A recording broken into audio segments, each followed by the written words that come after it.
Henry, great movie. Congratulations. Thank you very much. For Christopher Reeve, the Inter-Superman was Clark Kent and Cary Grant. What or who was the key for you here? The character in the comic books. Right. 100%. I didn't go off any live action or any real humans in life. I just went to comic books and drew as much from the character I could there, as much of a baseline, and applied it to the framework of the script.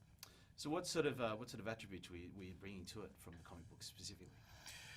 Goodness me, that's a very, very complex question.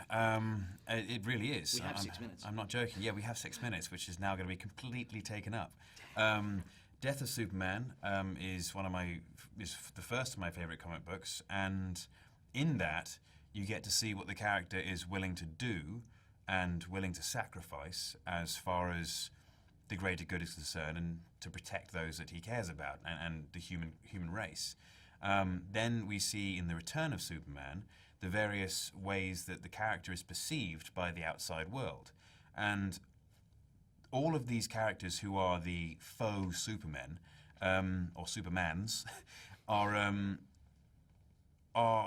they tick all the boxes, they fill all the criteria that one would imagine Superman needs, or what Superman is made up of, yet not any one of them is Superman. Yeah. There's a very special thing as that essence which was missing. And when he does return, it's screamingly obvious, even though he's almost unrecognizable.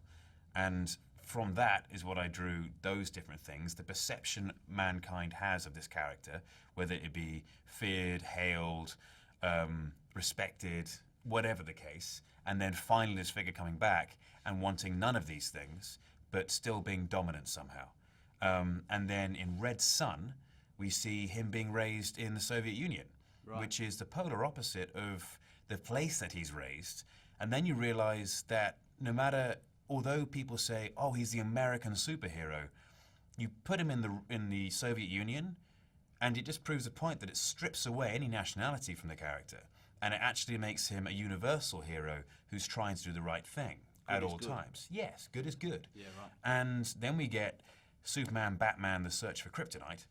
And this is a special one because the entire thing is Batman assisting Superman to find all this kryptonite which is showered across the Earth, to collect it so Superman won't be at a threat from the bad guys. And there's this big journey they go through with, Batman, sort of there's very funny moments of Superman helping Batman because he's helping him, even though it's very easy for Superman to do this one thing, and Batman feels ridiculed by it. But Superman's not doing it deliberately to ridicule him. He's trying very, very hard to make Batman feel just better. And then when they find the last piece of kryptonite, Superman gives it to Batman and says, if I ever go AWOL, then this is how you're going to stop me. This is the magic bit. And you see that he is selfless and he's fully aware of the threat he may pose because he's actually thought it through. What if he does go AWOL? What if he changes his mind? Then he's an almost unstoppable force apart from this piece of kryptonite. That's a big part of the script in the film. It's just always below the surface that it's a giant fear. Yeah. And the, of course, hilarious thing at the end of that is that Batman, you see him walk into a special locked vaulted area, and he's got a full room filled with different types of kryptonite already. So he's fully prepared. So that's what we can expect in Man of Steel 2 or Justice League? Or? I have no idea. Yeah. If these things happen, it would be very exciting. I don't know if they will happen. Yeah. But we'll see. I mean, if Man of Steel 2 or whatever we call it does go into the works, then I'll be very interested to see what we all decide to push. What was the hardest thing the director asked you to do during production? The hardest thing, but the thing which was most necessary, and the thing which I probably enjoyed and hated the most at the same time, was look like Superman. It was incredibly hard work. Mark Twight and Mike Blevins made the exceptionally hard work as enjoyable as it could be. They made the result possible. And yeah, it was exhausting, but necessary, as I say, and very rewarding. Boiled chicken?